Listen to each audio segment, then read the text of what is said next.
Hi, welcome back to EducateTube.com. My name is Sipsky, your host. Today I want to talk about the Sony a6500 and the FE lens that I put on. This is a 28mm f2 lens on a Sony a6500. This is probably the best combination for the APS-C camera and the FE lens. If you had to choose for the price versus performance, I would highly recommend the 28mm f2. The sharpness is amazing. Now, it's not as good as the Zeiss 55mm f1.8, but again, that's like twice as expensive. You're looking at over $1,000 for Zeiss, and for the FE 28mm f2, you're looking at maybe about $500-600. So half the price of the Zeiss.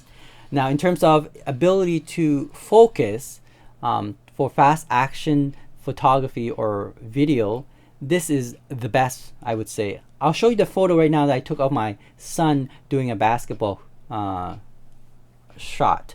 As you can see, I can capture him in mid-air doing continuous shot, and you can see that it was in focus. Now, not all the shot was in focus. There were, out of maybe 10, maybe about 4 of them is in focus. Again, it depends on how I compose myself when I'm doing the shot, but you can see amazing. So if you had to choose an FE lens, I would highly recommend the 28f2 lens.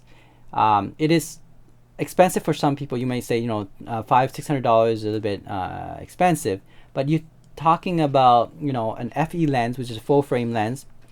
And then if in the future, when you decide to go for the Sony a7R2 or this new Sony a9, then this lens is amazing, right? You can actually use that. And if you look at the DxOMark.com and you look at the resolution sharpness of this lens, it's amazing. For the Sony a7R2, you're looking at 37 megapixel sharpness.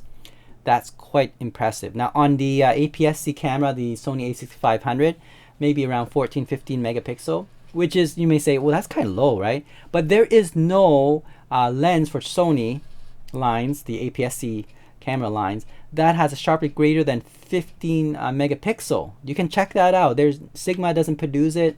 Sony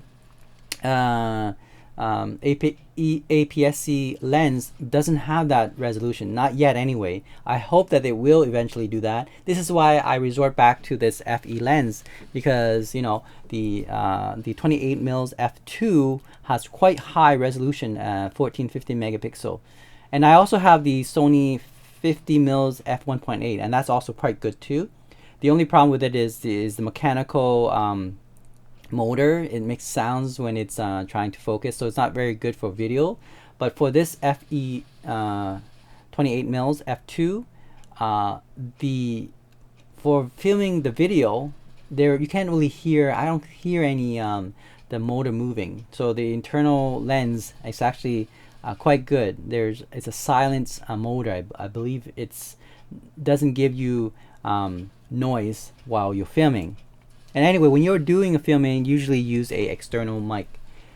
So definitely recommended. If of all the choice of the FE lens, for affordability and quality, you will have to go with the 28mm f2. There is no quarrels about that. You can, if you don't believe me, give it a try, rent it out, and see what I mean by that. For about $500-600, you get an FE lens, and in terms of sharpness, amazing. In terms of autofocus with the a6500, amazing. And for video filming, again, for, you know, the range, you know, 28 mils cropped down to 35 mils, perfect.